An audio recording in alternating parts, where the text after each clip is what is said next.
Salut Lily, comment vas-tu en ce jour 50 du confinement?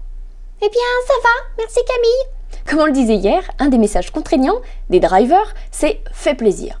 C'est donc, comme on a dit, une sorte d'injonction, une croyance, un sous-programme qui tourne en permanence et dont tu ne te rends même pas compte. Ça va influencer tes actions, tes comportements, notamment en période de stress.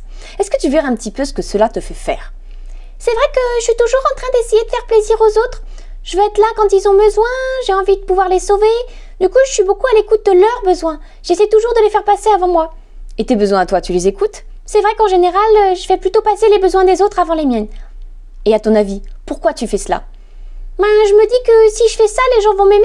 Comme on a dit, moi je m'aime pas beaucoup. Donc je me dis que si je suis au service des autres et que je leur fais plaisir, eux ils m'aimeront.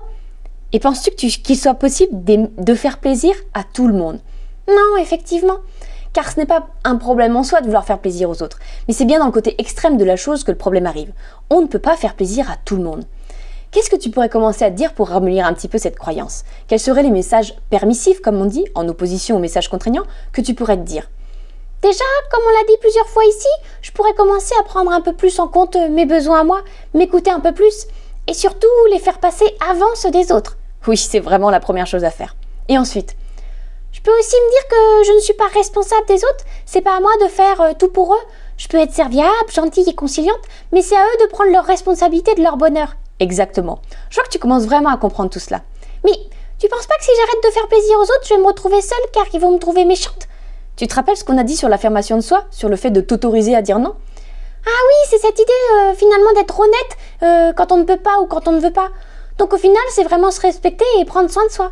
Mais tout est lié en réalité. L'affirmation de soi, l'amour de soi, les croyances. Waouh, c'est fou. C'est comme un grand puzzle avec plein de pièces. Et petit à petit, je commence à former un joli dessin avec plein de nuances. J'adore ton image. Et oui, tout est relié. C'est pour ça que si tu avances petit à petit sur ces éléments-là, à ton rythme, tu deviendras une licorne bien dans ses baskets et bien dans sa peau. Et comme ça, les gens t'apprécieront encore plus pour ce que tu es. Tu es beaucoup plus authentique, tu sais. Oui, merci Camille. Alors à demain. À demain Lily.